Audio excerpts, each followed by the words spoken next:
Hey everyone, it's Savora here with the Distro Boss Podcast. I've got an interesting one today. I'm on with Walter Franks. This is a guy I actually met in prison, and a lot of you don't know my prison story, and I'm going to have to explain what that is in a second.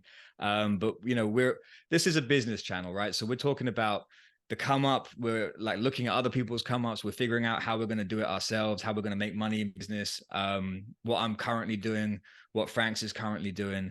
But to kind of put everything into context, I mean, we're making some waves right now, and people want to hear about the things that we're doing because it's genuinely impactful for us. It's obviously changing our lives. We've just got out of prison, so the bounce back is normally an impossible task, but we're already bouncing. So there's that, which is a success story in and of itself. But what we're also looking at our plan for the future and how other people can benefit from it too. But I think to begin with, I think we've got to give some context, some backstory. I'll start with mine because I know people have been on my channel. I haven't really spoken on it. I haven't really talked about it.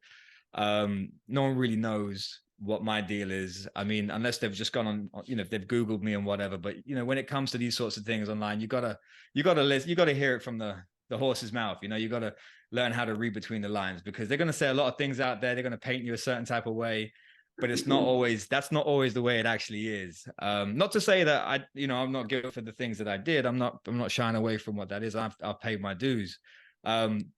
But let me just break it down real quick. So for me, my business is all about partnering with companies, businesses, whether they provide a service or a product. And what I would do is, for the last like 15, 16 years, is I would find who their ideal target buyer groups were, and I'd look around the world for whoever had their attention. So whether that was a person, a place, or a thing, if they had a group or an audience of the target buyer group that my client wanted to sell to, I'd bring them in and create what I call a distribution channel or a distribution network. And I used to build them for all sorts of different products. And one of the companies that I partnered with, definitely misled me. I worked with them. They had a really good looking product, but there were a couple of red flags that I did see early on that I did turn a blind eye to. And that's what ended up getting me guilty of the conviction that I was, convicted for what I was charged with. And essentially, in my case, it was the guy had changed his name. He was using a fake name. I saw it, but to me, the business looked good. Everyone was happy. And initially the business was expanding. So I just felt like I was insulated. I was a middleman. And, if I didn't think anything would go wrong, oddly, you make some really stupid decisions in business sometimes. And I think it's okay to be fallible, or at least admit your fallibility. And I can certainly do that with a straight face these days, because in sometimes in business, you make mistakes, right? And you'll lose a lot of money, or if you're not losing a lot of money, you could end up in prison, because it's a very real thing, So that was really me. I partnered up with somebody. The guy ended up stealing a ton of money. I was involved with the machine that did that, and there was no way for me to get out of it. All those guys in the business had skipped town. I was the last man standing in like New York. I was just living there. And, they couldn't even find the guys. And I was just sitting there and like, I hadn't left or anything. I just put my hands up. I was like, okay, look, I can see the writing on the wall. Like, this is wrong. There's no way for me. I admit where I had screwed up on this one. And, eventually it took them 2 years to make a decision. So I was sitting there for 2 years, just trying to like buy my time, figure out what to do next, but thinking that I might even not go into prison. But I ended up getting hemmed up, and they charged me. I ended up getting a 4-year sentence, and I did end up doing just over 3 years. I was meant to go in, as I was told, to do my time in Club Fed, the white collar prison, where I'll be sitting next to a guy who is probably doing 5 years for tax evasion, because America will lock a lot of people up for all sorts of different things. But in this case, it wasn't the case for me, because even though I had a green card and I could stay in the US, what happened was, when you get convicted, that green card doesn't mean anything. As far as they're concerned, you're an illegal alien. And so they'll put you wherever they want to put you, wherever there's bed space. And I ended up going to a medium high in Beckley, West Virginia. And it's a tough prison. And that's where I met you, Franks. That's where I met you. You were kind of running the show there. I was looking, I was like, who's running the show? Because I need to make friends with that guy, because I'm like, when I first get there, they're like, there's the New York card, there's the Carolina cards, you got the Midwest, that you got the East Coast, West Coast, then you got all the different gangs, right? You've got the Bloods, the Crips, you've got the GDs, and all the other different things out there. And so they're like, which car are you going to be in? I'm like, shit, is there a British one? Is there is there a London car? Like, no, there's not. Well, I'm Indian. Oh, you can go with the Indians. But no, man, I'm red dot, not feather. Like I can't be with the Indians. I actually joined them for a minute. Remember that? That was crazy. Yeah. But that was Yes, it was. We'll talk about the funny stories. We'll talk about the funny stories. But let you give your little intro. All right, my name is Walter Franks. I'm from Wilmington, North Carolina, small town. I did some things in my life, made some bad decisions, went to prison. I was in prison for wasn't white collar, street pharmacist, as they say, Unlicensed pharmaceuticals. Is that what it was? Unlicensed pharmaceutical, and Sav would say, and protected I had protection. Of course, that come with it. Never a violent person. But yeah, I ended up doing 8 years in federal prison. Same spot, Beckley, West Virginia. Spent my whole time there, besides the time that I went through transit, which transit is what we call transit is a place where you go from one prison to another due to like processing. So I ended up in Beckley, West Virginia about a year later, and I was there going on 4 or 5 years. Then started working in commissary. And funny stories, guy comes in from Marshannon, which is Sav, comes in, and we was in the same vent. We shared vents or whatever, but his roomie, I was once roomies with him, and he used to always ask me stuff about commissary because Sav was real intrigued about commissary. He wanted to know like how I worked, trying to get himself together because he was at a new spot. Guy will always yell my prison name, hey Dirt. Or it was my street alias at one time as well, hey Dirt. And he put 2 and 2 together, smart man. And we started communicating. We started working out at first. Loved working out. I loved working out. He loved working out. It was time passer. It was good for our mental, put us in a better mental state, just relieving that pressure. And we started building from there. And then just us communicating and conversing with one another. I was giving him a little bit of me. He was giving a little bit of him. And one thing about that is you're in a place where everybody is equal. You're yourself. You are who you are, So it's no hiding. There's no shying away from it. It's owning up, manning up, bettering yourself. You got a prison full of like, what, 1,600 people. People are going to find out everything about you anyway. So all you can stand on is who you are right there and then. Like, that's one thing that I think you taught me that I had to like, there is no, like, there's backstories here, but what matters is who you are right now. And exactly. I remember everyone had their like aliases. You mentioned Dirt. Like, I remember like, oh God, that you're like, what are you going to call yourself? I'm like, don't you have to get given a name? And Big Sav. Big Sav. I thought that was a joke, but that kind of stuck for a while. Then it became Savage, right? Like Big Sav became Savage. That was funny. Like, I was like, I want to take that home with me. Am I going to get home back to the street and say, hey, what's your name, buddy? I'm like, Savage. What's your name? Big. You could call me Big Sav. I'm like, no, I don't know if that's gonna hold. But no, it's like when you're in, like when I met you, you were in commissary. Everyone was kind of coming to you. You kind of had the shop in the unit, man. You had the unit shop, which is like the stuff that people couldn't get on commissary, and like you had that in the unit. Plus, you were the head of your car. A car is, I mean, it's pretty much a gang. It's just a gang that you can leave once you've left prison. But it's pretty much a gang while you're in there. You organize. You have to be part of everything. You have to ride when people ride. And riding means fight or whatever the case may be. But the only difference is when you leave, you don't have to take it with you.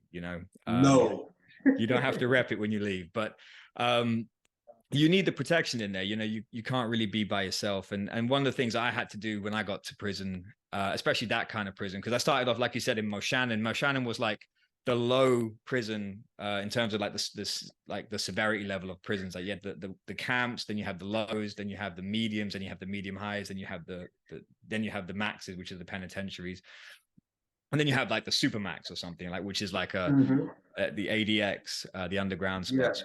Yeah. So being in a medium high, and I ended up going there after 3 months of being in a low, because as soon as I was in the lows got shut down when Trump Trump lost the office and Biden came into power. Within 3 months, he killed all the contracts for all the private prisons, so they all shut down, and we got shipped out straight into the medium highs.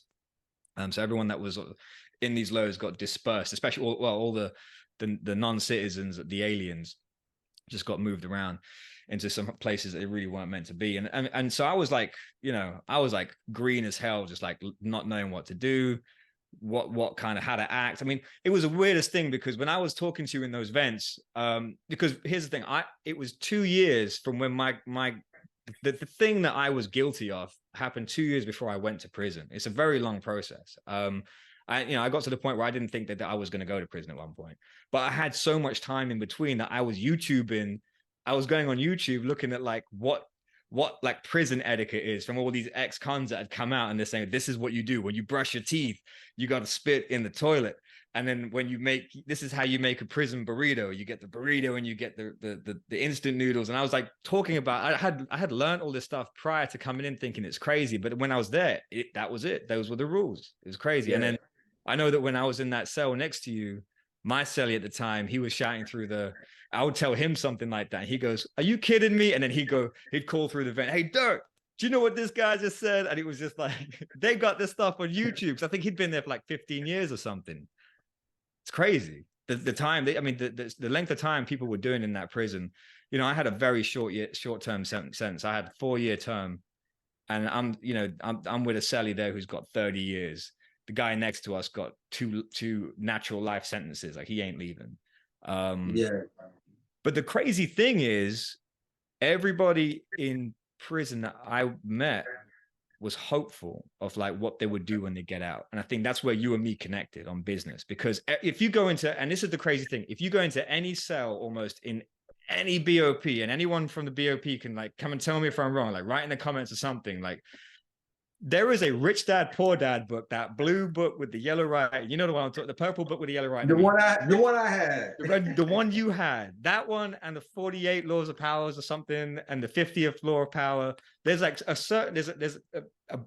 there's like 4 or 5 books that you will pretty much find in every cell. It's weird. Like, and it's weird. I mean, I didn't like that, and that's one of the things I voiced to you, because these are all good for dreaming, but they don't actually give you the actual recipe. I mean, that was my biggest like, I think the thing that bugged me the most when we were talking about business and stuff. Everyone had this like, yeah, I'm going to make it through sheer force of will. I'm like, all right, but what's your plan? How are you going to do it?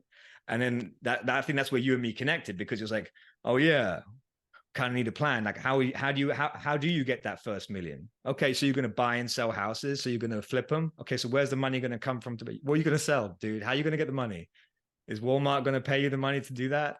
Are you going to save up from Dunkin' Donuts? But look, we're all going to be ex-cons. And we're all going to have to get a ex-con type of job that doesn't pay very well. So how are we going to do this wholesale real estate business plan? How are we going to do this thing that requires all this upfront money to get started? Like, is it even a reality? But the crazy thing is, everybody has this hope that they cling to, man. Yeah, I remember that, man. I remember you. I remember us having those conversations and us conversing. And I remember one day you was like, I tell you what, it's $100 watch, and it's not a lot to the streets, but in prison it's a lot. Prison, because that's the most you can buy, is the value of $100. Anything over $100, you're not buying in prison. Besides tablets, which they later got approved through Washington, D.C. So I remember him coming to me saying, "Hey, Dirk, I tell you what, you get me this watch, and I'll show you how to really make some money, be successful." And I was like, huh? And me just going off of Will of Faith, and me just, me reading his oral, and him being a great person all throughout that time. And a lot of people was like, "Yo, man, you gonna trust this fraudster? He's a fraudster. He's a scammer. He's this, he's that." And I'm like, nah, I don't get that from him. I'm like, he's genuine. I don't get that from him. And I remember us doing, me getting a watch from you, and time went on. I remember I asked you, I was like, "Well, Sav, why did you want just to watch?" And you was like, "Because it wasn't about the watch. Yeah, I wanted to watch, But I knew if you invested into it, then you were serious about what you wanted. And I didn't want to waste my time because I know who I am. And I was like, aha, that makes perfect sense. So you set a value on not necessarily the watch, but your time. You didn't want to waste your time. So you kind of like was leaving out who was serious and who wasn't serious, and you broke that down. And I was like, damn, that's smart, man. I'm like, I gotta use that one. Right. And I just remember that moment clear as day. And that was like one of our first, like right after then we had one of our first teaching sessions in a cell about the size of a bathroom. Yeah. No, I remember, because that's the thing. Yeah, let me give some context to that. So like people in prison, you could buy these Casio watches, right? Well, you get Timex and Casio, but the thing is, like, that's the equivalent of the Rolls Royce, the Rolex, I mean, or the AP or something. And I like watches. I'm a watch guy. And but when I'm fresh. I'm fresh in the unit. I don't have anything. I've just got my standard prison clothes. I haven't got the grays, which are like the sweats that you can buy off commissary. I don't have the nice watch in commissary. So I can buy the watch from other people in there, other inmates. I could send cash out, send money from the streets to buy it off someone. I could line up at commissary, put my little request form in. Can I have a Casio watch, please? And hopefully, there'll be a watch available for me to buy, which usually there wasn't. You know the deal, because you were running commissary. You'd get all those watches and then you'd mark them up. So I knew you had the bottleneck on that. I knew you ran commissary. You had a very, very big impact in the unit. And I was like, all right, I need to, but I couldn't just come to you with an offer saying, hey, let me just buy it, because then I'm just like every other guy in there. So I was like, what is it that you want? So my thing was like, what is it that you really want to know? And I remember talking to you one time, and it was that you had those business books in your cell, and you were always working on your numbers. You had the store in the unit. I know whenever we spoke, you spoke about your dreams for getting into the real estate world, and that you were like, you were like considering writing a book on it yourself. And I know that we'll talk about that in a second, because I ended up helping you, but you ended up getting a book done, man. You wrote it in. I mean, I wrote a book, you wrote a book. Like we did some amazing work in prison in terms of like self-rehabilitation, because the prison don't Yeah. rehabilitate you. Yes, it doesn't. Yes. It does not. Yeah, they're just there to punish you. It's punishment. There's no rehabilitation. This is the United States prison system. This is not like Denmark or Norway or wherever it is, where they let you have a nice 1-bedroom apartment with your own TV in there. The only difference is you just can't leave. Yeah, you couldn't even order books in. These are all the books that were just floating around the prisons, because you couldn't even order books in, because people figured out how to lace pages with drugs. So you couldn't even get new material in. So like even business books were like really like hot property. Like to have those were a big deal. And you had quite a few. And I knew, so that you had to either buy them off people, or like kind of like finagle your way to have them and hold them. And with the amount of shakedowns you get in prison, where the guards come in, trash your spot, put everything in the trash, like a lot of people lose their stuff. So if you had a lot of like assets, if you will, and I could tell that you were very business oriented. So I when I spoke to you, I was like, you clearly want to make money, and you're business minded. So let me come to you with an actual a business offer, a business deal. Like, listen, if you get me the watch, you can just go to commissary and pick it up.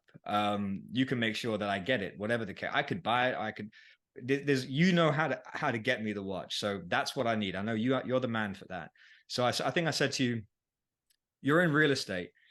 Do you know how to make $1 million in real estate quickly inside of inside of 90 days? I think that was the pitch. And you were Yes. like, yeah. And I said to you, I'll tell you Yes, what. it was. That was the pick. Yeah. And I said to you, well, I'll tell you what I'll do. I'll show you how to make $1 million in 90 days. I'll give you the whole play. I'll show you the numbers, and it's completely legitimate. And this is not what I went down for. But everyone calls me a fraud. So like, yeah, I was stuck in I got wound up in a conspiracy to wire fraud, because the company that I was working with, they did steal money, and I went down with the ship. They stole a hell of a lot of money, and the guy skipped town, and I was part of the machine that brought it in. Even it doesn't matter. Like, I was part of that, but that doesn't mean that I went in there doing that. You can make mistakes. And you can find yourself rolling with the wrong people, and before you know it, you're tarnished just the same. But in this case, it was like, I'll show you how to do it. I'll give you the numbers, and if you believe that you can do it, then you buy me the watch.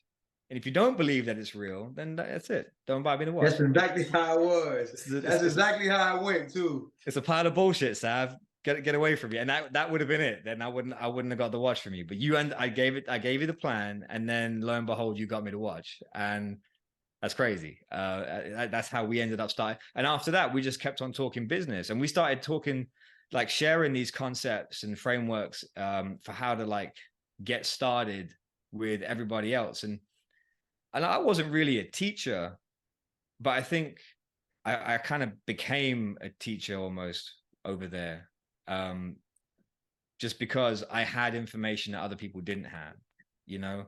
But what's crazy is that people don't even share that information on the street. I mean, they don't share it out. I'm looking around for it now, and people still aren't giving it away. They're still doing this whole, fix and flip kind of nonsense, or rent to rent. This new one that I've seen going out, rent a spot to rent it out again, like to sublet it. I'm like, there's just not very many real business plans on how to actually make money in real estate. And it's like, I knew how to do it because I've been working with, the funds that do these things, and I know their formula. It's not magic. They just there's no reinventing the wheel. They just do the same thing over and over and over again. It works like a charm every time. All you've got to do is set it up. You just go through the process. There's a process to it. And once I shared that with you, it wasn't a question of whether you could raise the money to do it. It was a question of how would you get the money from other people to buy into the asset that you could manage, and that was it. And we'll I don't think we'll cover that in this session, but we could even do a real estate training session if you wanted to. Because I know you ended up getting so heavy into that, you wrote the book on it. I watched you write the book. I think that would be wonderful, man, for people to see, man, and because like you said, they don't give that information out nowadays, and that was something I was grateful for, to have that information. As a matter of fact, even today, you still give me information on it. I'm learning it. I've got the book. I'm on the way to putting the book out there. I call you from time to time, and you give me advice on it, even though you're not a part of it. And I feel that information will like actually help a lot of people, because a lot of people have visions and have goals, and they don't know how to attain them. And I feel like that's what shies us away from, because real estate has always been a thing of mine, even when I was involved into the street pharmacists, as we called it. Even though I was involved in that, I had the money to do things with, but I didn't have the tools or the knowledge and understanding of where to start. So I shied away from it. I got fear phobia, whatever you want to call it. I had that. I was afraid to do it because I was afraid of that failing, vice versa. Now today, I came home from prison with nothing, and I'm doing good. I'm actually sitting in my home office, have a nice house. I got the book on the way to being published. I'm doing podcasts, me and Sav connecting, making waves.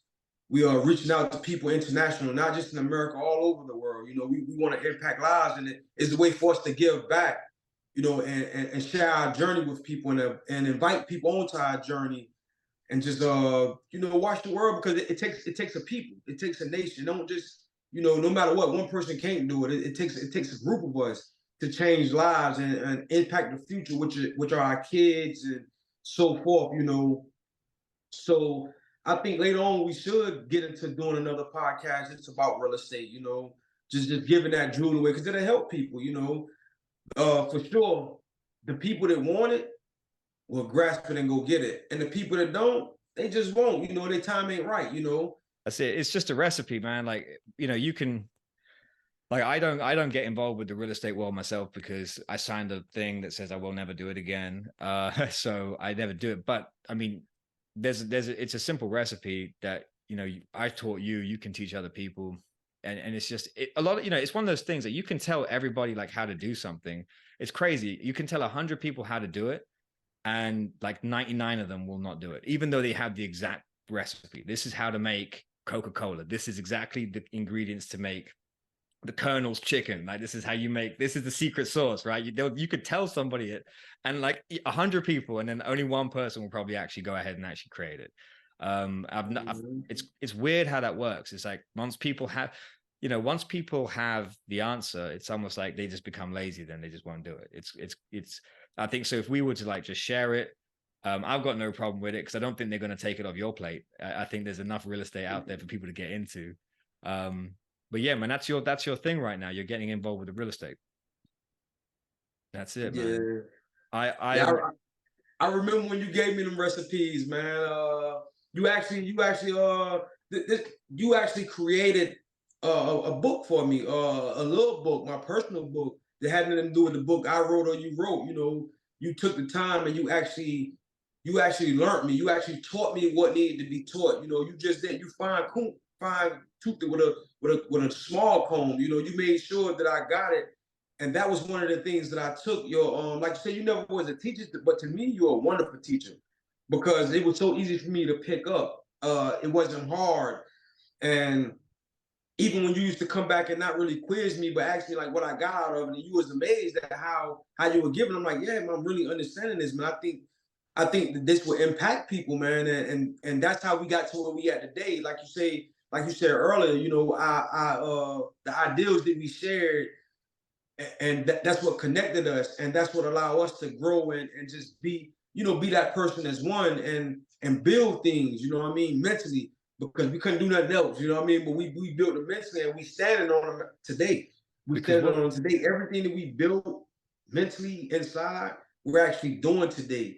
Everything that we're doing, we willing to give it. We willing to give it away and invite people, into our world, and we want to be invited into their world and be as one, man. I think it's a beautiful thing, man. Like, I think not, what you was about to say?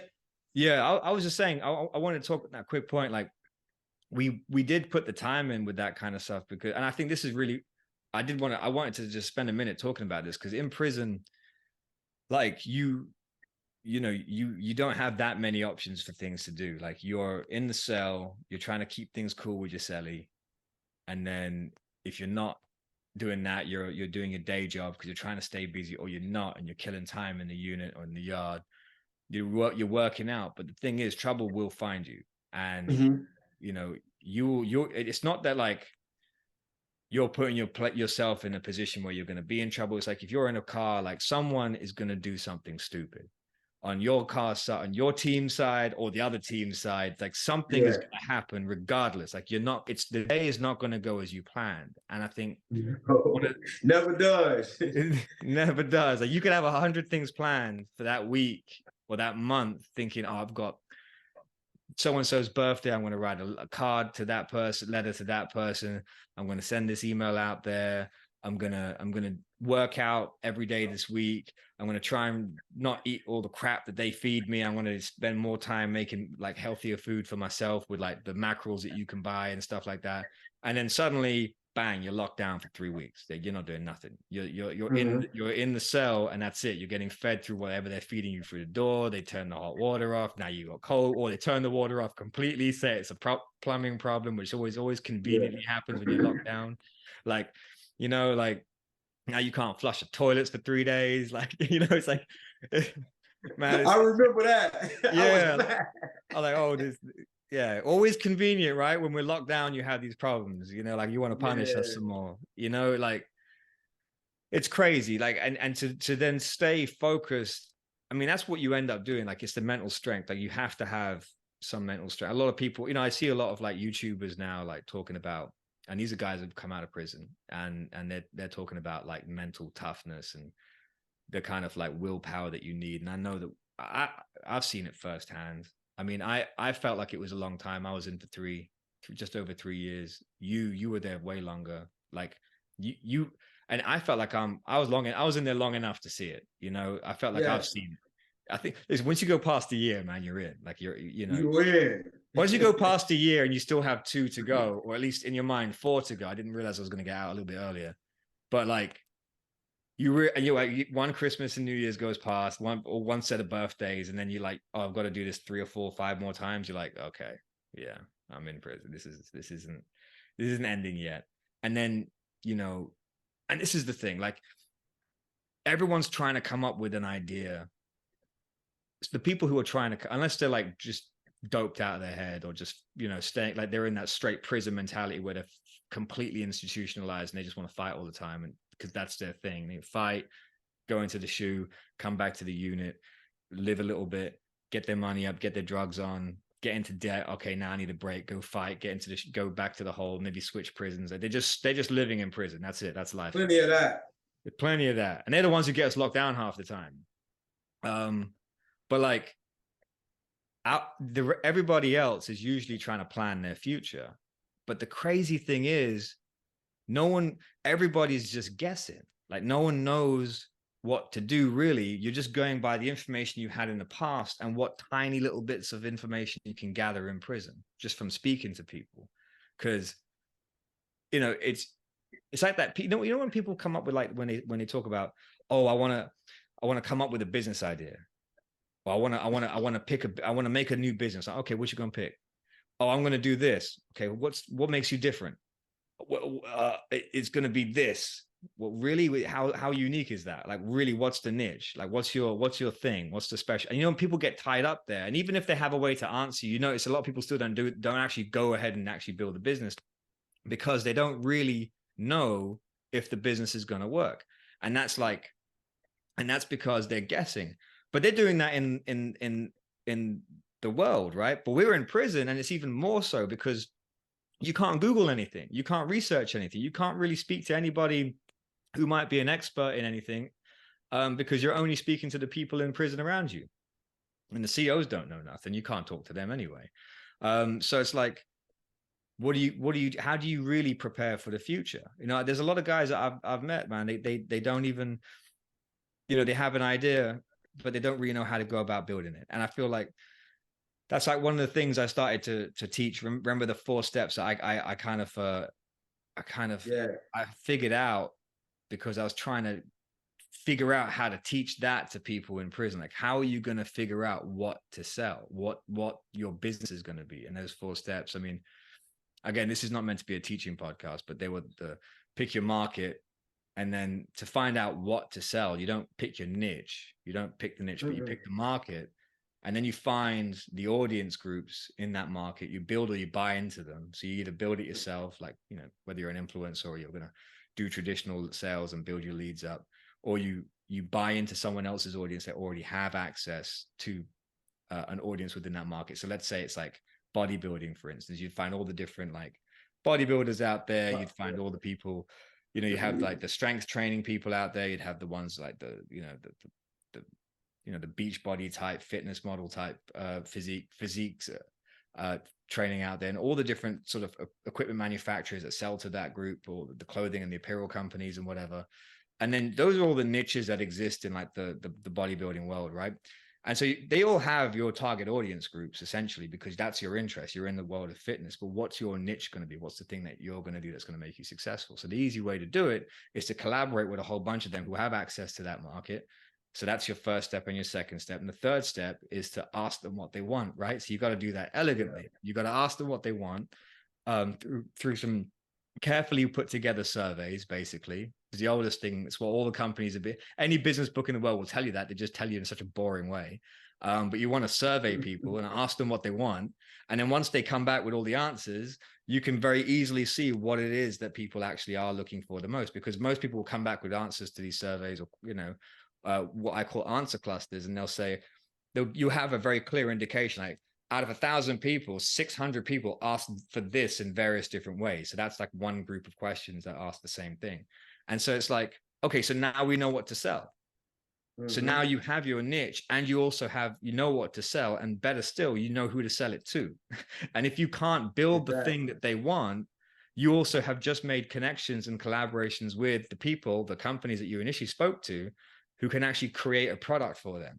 So that's like a really condensed version, but that's really what I started to break down, like trying to show people that's how you can come up with an actual business model. You know, and I did that in the real estate world, and I kind of muddled through that, but I think I ended up putting my thing together. I ended up putting my book together, or my framework together, just trying to explain it to everybody in prison. I was about to say, that's what I was about to say. You actually did that in the book, right? In the book, did, I remember you writing the book, and me and you just conversing, when you was teaching me that, you was teaching me that as well. I remember you basically wrote the book teaching me and my understanding and how I understood it. And you maybe change some things or two, but I remember you put that in the book. That's a wonderful book. I read it before it was edited. Yeah, you got the I original. Yeah, the original, man. It's a You got the wonderful book. I handwritten still read it. photocopy. Yeah, you got The the photocopy. I still read it, man. I still go back from it and use it as a reference because just like any of my other books, man, that I had in there, man, I made them my Bibles, man. I read them. Man. It's definitely your book is definitely a book that I made one of my financial literature Bibles, man. And it helps me. It's helping me now because at times I don't get lost, but at times I need that reminder of what I'm doing and where I'm at. And you put a lot of good business hacks in there to where I refer back to them as well when I'm sending emails out or when I'm on DMing people and when I'm just looking for something. I use the ABC, I use the ABC business hack, you know what I mean? I put it in and so sometimes I use that book as a good reference point, man, and it helps me. Yeah. It helps me, man. Sometimes because I bother you a lot, and I'll be like, I don't want to call staff this. I'm supposed to be knowing this. I'm supposed to be, sharpening my sword. And times I give in and call you, but at times I'm like, I ain't calling staff, man. I'm going to the book. The book he's gonna tell me the same thing in the book anyway. Yeah, basically, I put it all down. But that's the thing, man. Like speaking on that, like, even for me, even though like I got the book typed up and everything, like that was the plan, right? Get out of prison, get the book out, get straight into business. But I tell you, you got that toughness, that willpower to do everything in prison to stay out of trouble. I mean, you get into trouble anyway, but to stay focused wherever you can find focus, wherever you have a minute, you stay laser focused on your dream getting out and your plan, because that's the kind of hope that you cling to. But I mean, I don't know about you, but when I got out, like I don't like it was definitely hard to once you land and in my case I landed because I came back to the UK, but once you get out, then your feet touch that free floor, you know what I mean? Like you're out now. There's no you're not there's no Yeah, stand up. it's definitely not easy. It's nothing ever a given, but like you said, that mental toughness is that you know what you want and you sticking to it. The roads are gonna be bumpy and you're gonna have setbacks. As me and you, we have plenty of setbacks. We talk to each other not every day, every other day, every 2 days or whatever, and we have setbacks, but you keep pushing and for yourself, you go back to your own book. You relive it and you work it. And that's what I do, the same thing. I have setbacks, I refocus. And sometimes I might take 3 steps forward and have 2 back. Sometimes I might take 10 steps forward and have 1 back. It's no measuring to it. The thing about it is just staying focused and knowing what you want and keeping your eye on the end game. That's what it was very important. Like I used to always ask me that, well, why are you doing it for? Who are you doing it for? And I used to be like, why he always ask me this? And now I get it, because I'm doing it for my family, I'm doing it for my kids, I'm doing it for my community. I'm doing it for the world, So I realized who I'm doing this for. I want, I'm doing it to impact people, good people.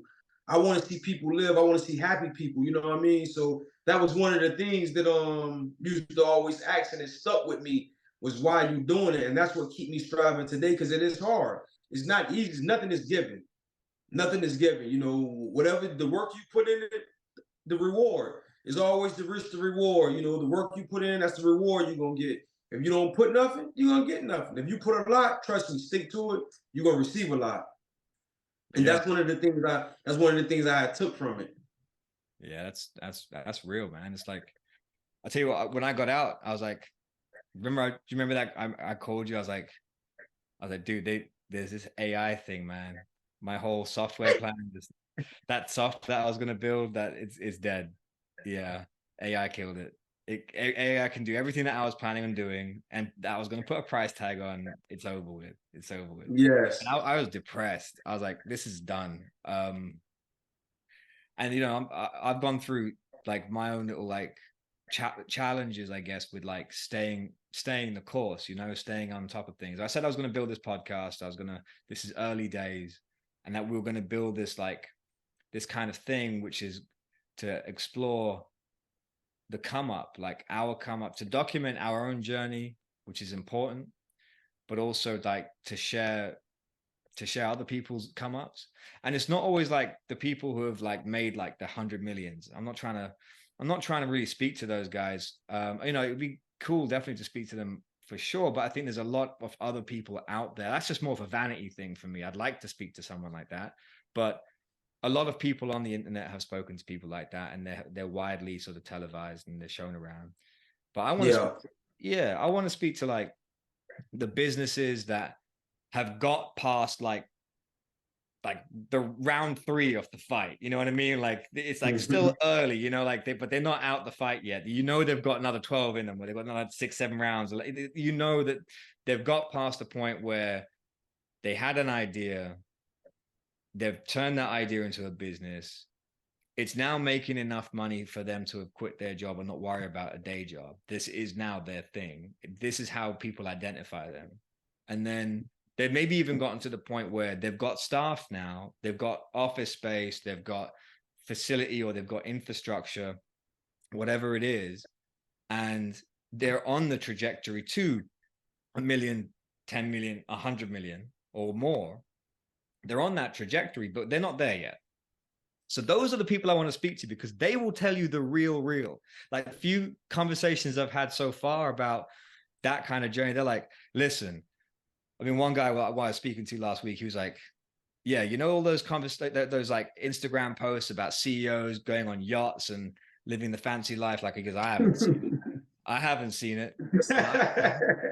I hope one day, but I haven't seen it. Like, I can now pay my mortgage. I can pay for my lifestyle. I can buy something nice for me. I can go on vacation, but I can't.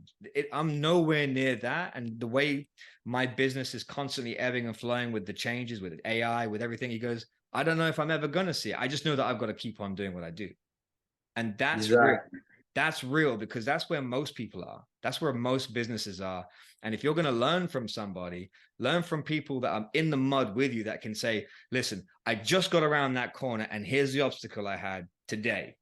I don't want to hear like another, you know, super millionaire saying, well, you just got to stick at it. Like, you know, or like just tell you something real stupid. Like, you know, that something that worked for them 15 years ago, like that doesn't apply to the guy right now who's dealing with today's problem, which is AI just is going to threaten his entire software company like it did with mine, because it now automated everything that you just thought was, you just spent $500,000 and remortgaged your house to create. You know what I mean? Like this is you need to speak to someone like that who can say, well, this is how I pivoted today. This is how I repositioned my company today. And it was stressful. It's happening right now. You know, like this is what I've done so far. I've made it. I think I've made it through the woods. That's a conversation I want, because that's what people can really learn from. And that's what we're trying to build. I know you're going to be doing it over there in the US. I'm not over there. I'm in London right now. So you're gonna be the guy that does it over there, I think. Have those Definitely, ain't no thing. Definitely, man. We're definitely gonna be that guy, man.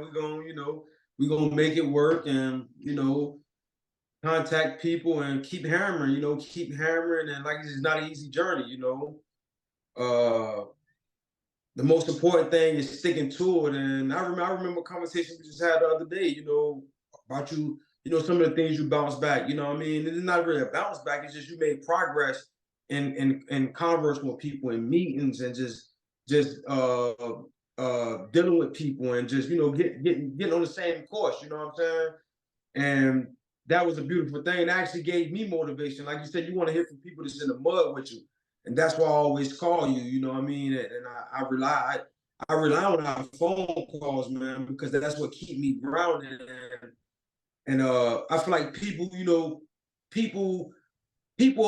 don't want to express that to people, or don't want to talk to people. Sometimes, man, you have to find that person that you can lean on, that you can converse with. Most importantly, you can relate to, because that's what matters. The relations. Somebody's not going to look down on you. Somebody is not going hold you. Not really. They're gonna hold you accountable, but they're not going. The word I'm looking for. They're not gonna basically beat you down about it, step on you or look down upon you or frown upon you, however you want to put it. They're gonna give you the positive, give you that tough structured criticism, and yo, nah, man, pick your chin up. Yeah. This is what you need to do. You know what you need to do. You told me what you need to do. Do it. Because sometimes I like that. Even when it came to getting my book together, you used to tell me, I call you with this or I say this, and you'll be like, you got a book. You wrote a book. Why is it on the shelves yet? And that's what I'm not a good typer, and that was my excuse. But guess what? I typed away, because and I needed to hear that from you, and that's what we need. And that's what we need, man. And that's one of the things that we offer, you offer, and I'll be offering over here in the US, dealing with people and just communicating with people and just offering that, man, uplifting people, giving them the best advice. And if I don't know it, we building a team for it. The team is basically built. I call you. If you don't know it, you call somebody else. We networking, we rubbing elbows and we getting it done, how it's supposed to be done. Yeah. And that's what the beautifulest thing about, man. That's it, man. Like that's what we're trying to do. I think all right, so let me ask you this then. What is like one of the biggest challenges you've had since coming out of prison? Like if I had to ask you the biggest one, because I think other people who are probably out of prison, like there's going to be things that like they can relate to. But I'm just curious because I think I'm going to ask that question to everybody I speak to who's been through the system. Like what was the biggest thing? I think I'm only guessing, like some people, I'm sure it's going to be like reconnecting with their loved ones. I know a lot of people, it's going to be like how to get like their money up really quickly because it's really difficult. Or some people, it's just going to be like they're back in the place they don't want to be. Maybe where they were sent back to was like the one place they were trying to stay away from, and now they're probably worried about going back into like the life that they used to be in. Like what would you say is your biggest challenge right now? Honestly, my biggest challenge right now is well, obviously, in the United States, when you go through the federal system, make a long story short, when you go through the federal system, you got this thing called parole. Some of you may know it, some of you may not know about it, but you have this thing called parole. So it's like they keep a tight knit on you. They try to help you readjust back to society. So you have to get a 9 to 5. And I'm not a 9 to 5 type of guy. I'm a distro boss. You know what I'm saying? I'm a boss. So it steps in the way of a lot of things that I have to do, but I have to figure out how to do both because I love my freedom. And unfortunately, the government won't let you work for yourself. You have to be on the payroll because people make fake check stubs. People create things. Just the way the world is with technology today, people create things to get around systems, and they like, nah, you have to work. So one of the bigger things I feel for me is basically just finding the time to do everything to you know uh to secure my visions, secure my plans, on top of me secure my freedom. That's been the biggest challenge for me because it puts me in a financial bind. Yeah, I got a job and I'm making money coming off of it, but honestly, that's not my money. That's not my type of money, should I say? My visions of one day, like Sav say, no, I'm not on the yacht right now, but I'm gonna have that. Not just be on it. I'm gonna have that yacht. One day, I'm gonna have that mansion. I have a nice house now, nice office, car garages, all that good type stuff. But it's not my dream house. One day I'm gonna have that dream house. And me dealing with the system still and figuring things out, it becomes stressful. Like I have thoughts. Never will go back there, never have the urge. But of course I have thoughts because I know what it feels like to be living in that good life. It wasn't the right way that I obtained it, but I know how I feel to be living in that good life. So that's my most challenging thing right now. It's just figuring out time, figuring out how to do things. Like today, we came on here, we did our sit down, and this talks is just not on our podcast. We have these talks religiously, like we have these talks on the phone. This is like just a catch up for us that like we've recorded that other people could probably get. Like we've done a bit more like explaining like the context for stuff so that someone else who's listening in could get it. But this is the kind of conversation that we'd have I'd kind of update you on what I'm doing. You'd update me on what you're doing. Mm-hmm. I'd give you, Yeah. if I could offer any advice, I'd give it. And with me, like same, likewise, you'd be offering me advice. And I need to be picked up a lot. You know, everyone who's trying to do something serious with their life will have, and there will be times when you need to be picked up by the people that you actually respect and have like will be willing to listen to. And like I think that's important because, you know, people don't really talk about support networks. And I think in prison, you really realize that you need a support network because, you know, you can always see the people in prison the people who don't have anybody. And, you know, it can be a very lonely place. And it's the same out here. You know, Yeah. I see people without finding a support network or having some kind of like someone that you can confide in or talk to about the challenges that you're facing to help put you back on tracks. And they don't need to help do it they don't have to give you like the right advice. Sometimes it just means that someone that will be willing to listen is actually really important in a lot of business. In fact, in every podcast that I've done so far, by the way, that's a question that I've asked. And it's one of the most, everybody says yes. No one's like, no, I don't need anybody.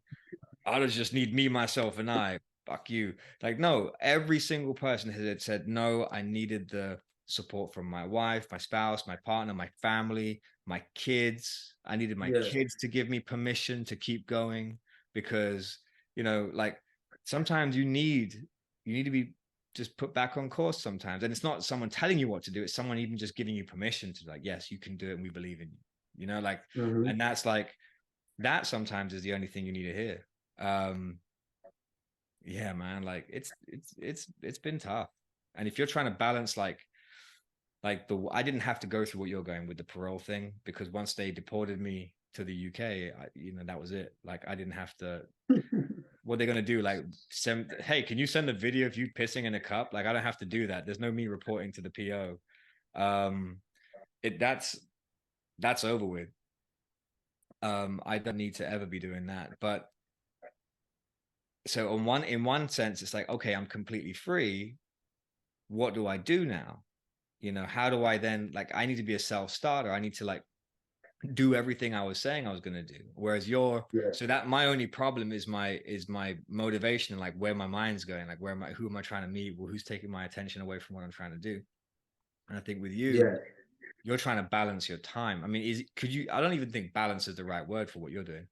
I think like you're just trying to squeeze it all in. There's no balance. It's like No balance, it's man. more like sacrifice. What do I sacrifice today to focus on my business? Like who am I not gonna call?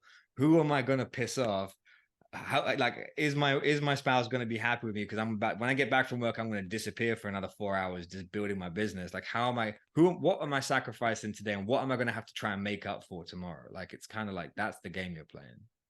Basically, yes, that's exactly what it is, man. Cause the kids, they into sports, like you say, wife need things, and I make somebody mad every day, man. You know, I make somebody mad every day, but it's a good mad.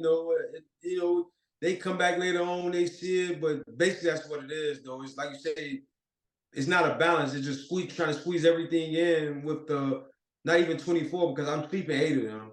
No, sometimes I don't even sleep 8. I may sleep 4. I may Yeah. sleep 3. And I have to get it. I have to cram it in somehow. On top of my on top of my my health, my physical health, me working out, me just keeping my mind right as well. Me my research. Sometimes I like you said you got to buckle down for a couple hours. Sometimes I might be like, I want to work out for an hour. 2 hours is like, next thing you know, I done did something overextended. Dang, man, I ain't even got time. I gotta give me a 30-minute in real quick. Or, this is I'm always squeezing something in, always trying to squeeze something in and cram something in for a better tomorrow. Yeah, I So that's think that, basically what it is.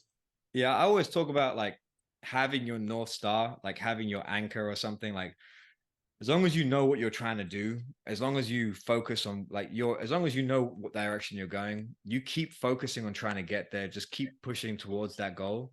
Like I feel like you'll start to like things will start to fall into place. Like yes, there will be sacrifices made. Yes, there are going to be people that you piss off, but like the people that you care about will know that you care about them, man. Like, I Yes. mean, but like that's like the job that you're doing that you have to do. Like you're going to just keep force feeding it, like you keep doing it, like, and then you have to keep building your business. But eventually, you won't have to do that job because what's the limit on that? Like, it's how is it 18 months or something that you have to do that job, or like 2 years, or I forget how much it is. But like, Well, they gave me 3 years of paper, they gave you 3 years paper. and I So can get off in 18 months. 18 months. So like, so 18 months would be like your kind of your timeline. Like if I've got to do this job for 18 months. So, Yeah. and in that time, like, I mean, that's kind of like your runway, right? Because you've got an income, you can build your Mm-hmm. business piecemeal as best you can in the evenings, and then Mm-hmm. kind of muddle in family and friends where you can. And then hopefully at that 18-month part, you'll be in a position to like press go button, or you press go button beforehand and you're just making Yeah. more money. And then so eventually you let go of the job, the day job, and then now you can just roll with what you're making. Yeah, that's basically where I'm at with it. To a point of actually pressing goal before the 18 months, just get it, just lining everything up, communicating with who I gotta communicate with, and just talking to people, and just basically crossing all my T's and dotting all my I's before I actually write the story, and yeah, I'm not working 18 months. I'm not working. I'm a distro boss. I'm not. Yeah. I see things in a different light, and it's not that I'm better than people. It's just about what I want, and I know what I want. Yeah. So that's where my headspace at. And who knows? Because I actually like the little gig. I might bring some money into that. It might be something I might start on my own.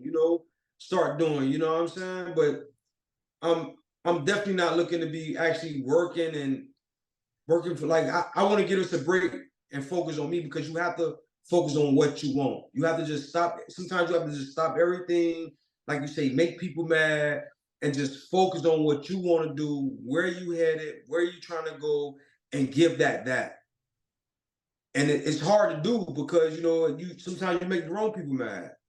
Yeah. You know. That's true. Especially if you like, I mean, I spoke to someone recently, like they were saying that they were working for a company, and then they decided to like just create their own business doing the same thing that they were working, same thing as the business they were working for.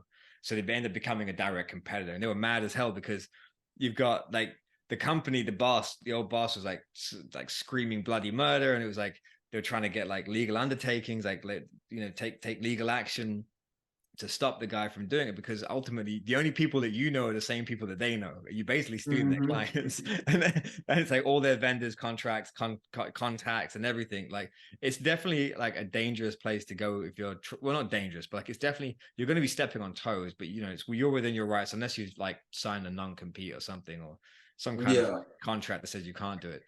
If you can, then you can do it.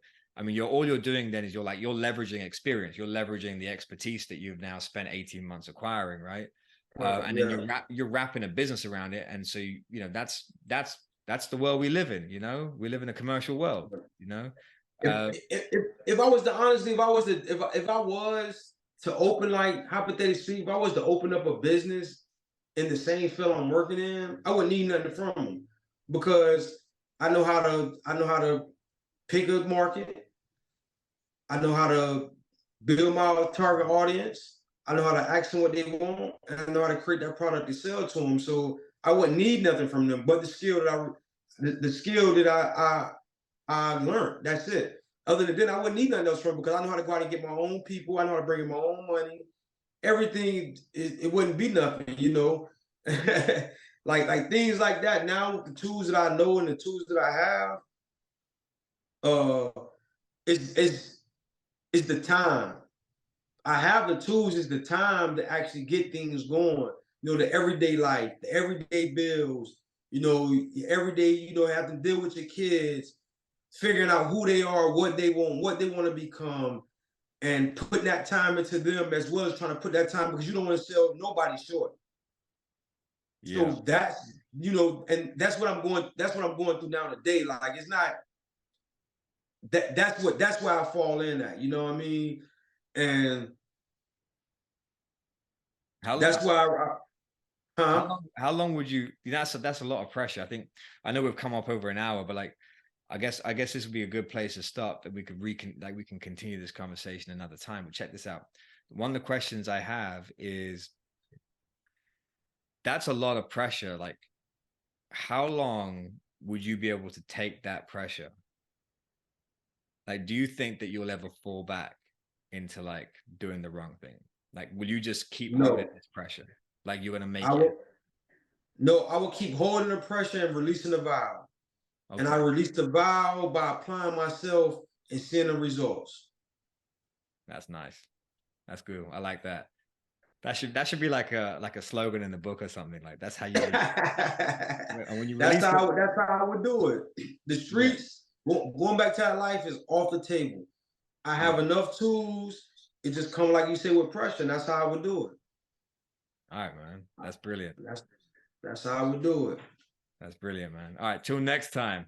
Till next time. Uh, We this is not going to be our only conversation. Today we just spoke about, we just kind of like, it was just like a mishmash of conversations, because I know people are going to want to hear more prison stuff, because that's kind of like scary and interesting. People want to kind of feel it, you know, that there's that kind of voyeurism. I know, I get it, I understand it, you know, like people want to hear about the doom and gloom and the window into the world they can't see. You can't, you can only see, people that haven't been to prison can only see can learn about it from what they see in the movies, right? So there's no yeah, real window in. Like, I can share a story with you, we can talk about certain things in there that's real, that can genuinely be interesting for people. But I do want to keep things on, you know, focused on business. So we'll definitely like, we'll revisit some more prison stories, but we'll definitely revisit how some of the other guys coming out of prison that we know are doing well in yeah, business, have started up.